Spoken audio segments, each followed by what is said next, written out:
Assalamualaikum warahmatullahi wabarakatuh. Perkenalkan, nama saya Jihan Alia Pasha dari Sekolah Vokasi IPB Program Studi Komunikasi. Nah, kali ini saya bersama narasumber yang merupakan warga negara Indonesia yang pernah bekerja atau tinggal di Jepang.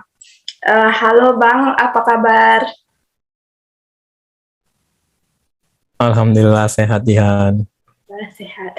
Uh, Maaf ya Bang, kalau misalnya mengganggu atau uh, mengganggu kesibukannya. Nah, Enggak apa-apa Jihan. mungkin kita langsung aja kali ya Bang. Abang kan pernah kerja di Iya, Jepang dan cukup lama juga kan ya mm-mm. Bang kerja di Jepangnya. Nah, Iya. apa yang membuat Abang kagum atau tertarik dari negara Jepang ini Bang? Yang bikin kagum itu ya pertama karena jelas ya Jepang itu kan negara maju, beda sama kita yang masih berkembang. Ini majunya juga bukan dari sisi teknologi aja, tapi juga cara pikir mereka, gimana mereka berpikir bukan hanya untuk sekarang, tapi untuk kedepannya bagaimana mereka bisa lebih baik gitu. Oh, berarti Mm-mm. tingkat kedisiplinan atau lebih pola pemikirannya ya, Bang? Iya betul, pola pikir mereka tuh benar-benar gimana disiplin bagus Hmm, untuk dari keseharian bersosial bekerja tuh mereka benar-benar luar biasa deh. iya sih, Bang. Memang negara Jepang ini sangat luar biasa. Mm-mm. Oke, yang Iya, kedua, apa budaya spesifik Jepang yang membuat Abang kaget waktu pertama kali Abang datang ke Jepang? Atau mungkin dari makanan, atau dari segi sikap, atau gaya hidup, Bang? yang bikin kaget dan juga kagum sebenarnya itu adalah namanya ini Anzeng Kakunin. Jadi Anzeng Kakunin ini artinya memastikan keselamatan. Jadi kayak di saat bekerja misalnya, kayak masinis misalnya ini yang apa mengendalikan kereta ya. Kan biasanya kalau mau jalan itu dia harus memastikan dulu apakah ada penumpang yang masih mau masuk atau enggak. Jadi pas mau masuk, setelah semua udah masuk, dia tuh keluar dari ini pintu, terus dia memastikan kalau itu benar-benar kosong, baru setelah benar-benar kosong dia baru lanjut jalan. Jadi semuanya dipastiin dulu kalau itu benar-benar selamat. Jadi keselamatan itu nomor satu. Oke. Nanti mereka itu orangnya sangat teliti banget berarti ya Bang, dan keselamatan itu Mm-mm. mereka sangat diutamakan sekali. Iya, enggak dalam pekerjaan, dalam bersosial juga semuanya sama.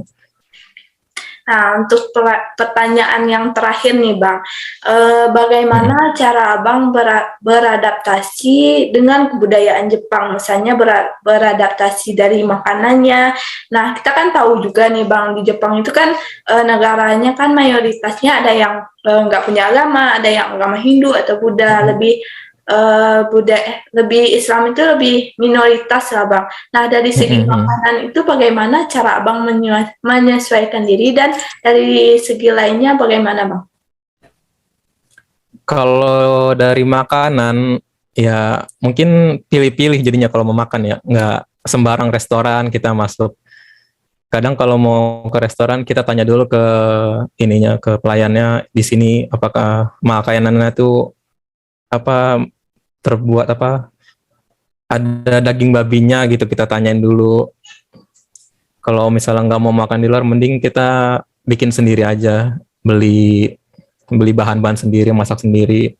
Jadi sebenarnya lebih sering bikin makanan sendiri sih, buat menjaga kita nggak sampai makan makanan yang nggak boleh dari Islam gitu. Kalau dari segi sosial, karena kebiasaan mereka juga baik gitu. Kayak mereka kan bersosial, kayak ketemu aja kita biasanya namanya ojiki. Ojiki itu kayak yang nunduk gitu kan. Nah itu jadi sopan santun. Karena kebiasaan ini baik, jadi kita kebawa juga jadi baik. Jadi ya ikutin aja budaya itu, karena budayanya bagus ya, ya udah jadi kebiasaan baik juga buat kita kan, gitu. Jadi ikutin aja kebudayaan yang baik itu. Jadi kita juga nanti terbiasa untuk jadi baik, untuk kayak gitu sih. Jadi kalau dari kesimpulannya, kalau kita lihat dari Jepang ini negara yang maju, orangnya teliti, lebih mementingkan keamanan dan cara beradaptasinya tergantung dari kita juga kan, begitu ya Bang? Iya betul gitu. Nah, terima kasih ya Bang sudah mau meluangkan waktunya untuk sesi wawancara hari ini, dan semoga kedepannya sehat-sehat selalu dan semakin bertambah juga rezekinya. Iya, sama-sama Jihan. Terima kasih juga. Nah, sekian wawancara Jihan dengan narasumber kita. Semoga bisa bermanfaat bagi kita semua. Jihan sudahi dengan wabillahi taufiq wal hidayah. Assalamualaikum warahmatullahi wabarakatuh. Hello, Mr. and Sister. Introduce my name is Jihan Alia Pasha. I'm come from Vocation School EPB. On this occasion, I will interview our recent person who come from India, where he has visit or live in Indonesia. Before that, introduce yourself first, Mister. Yeah. So about me, I'm doing job. I'm also preparing for doing masters in Europe. Things are quite hard nowadays, but we have to focus on our career, right?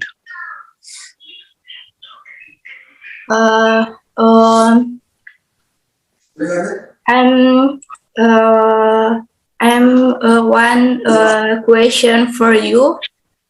Yeah.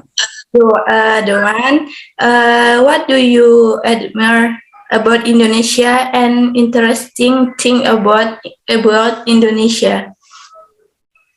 Yeah. So the first thing why I admire Indonesia is because of the people, the way they think, the way they treat others.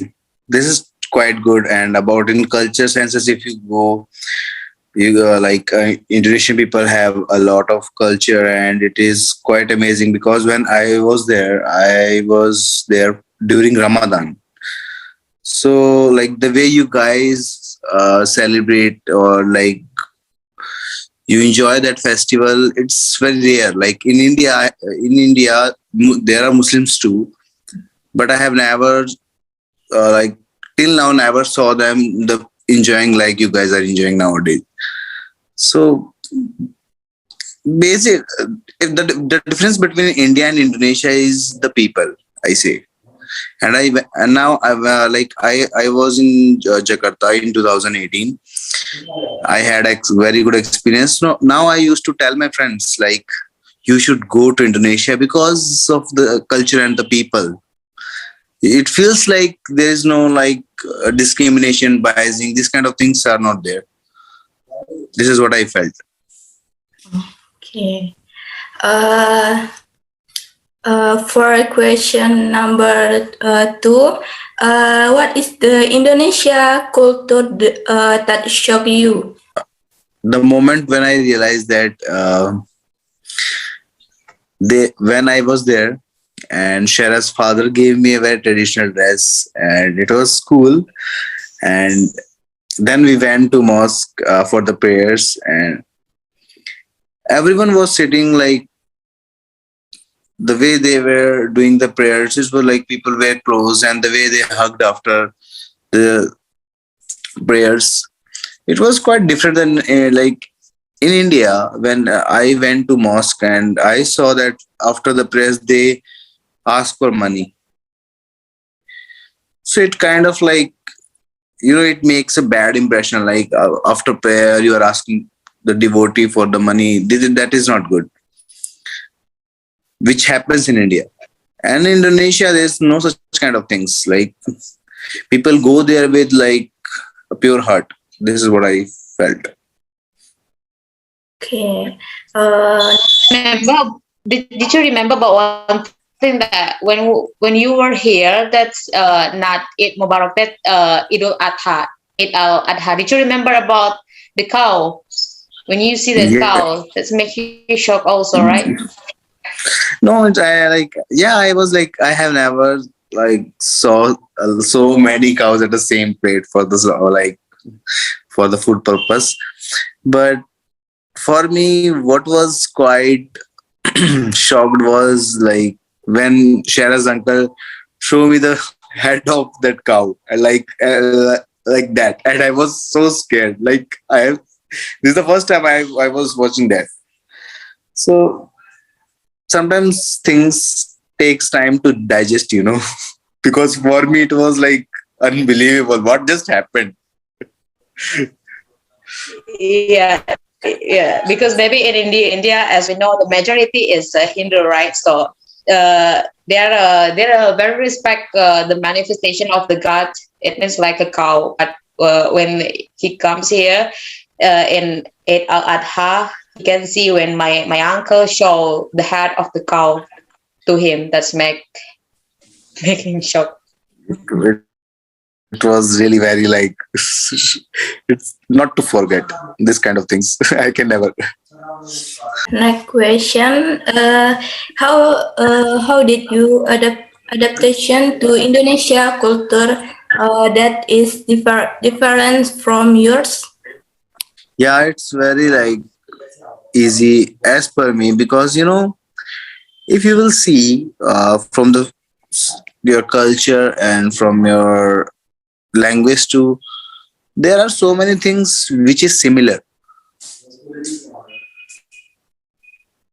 So if you will go through like external research, then you will find out that like there are some words and the culture of India and Indonesia is similar. So if let's talk about Bali, there are pure Hindus, which is also in India, and I think people used to call that India is a Hindu nation. So when if you will go to Bali, you will find pure Hindus. They and same like Muslims too. They also like their things like they're Malay, very similar, about culture or these festivals. So that's why if someone is adapting Indonesian environment, that is not harsh for him. I think that is even easy to adapt. Okay. Thank you, Mr. For time. For time. The next. Thank you very much. Have a nice day, Mr. Yeah, thank you so much, and thank you for this session. Yeah. So have a nice day. Bye bye. Bye, Mr.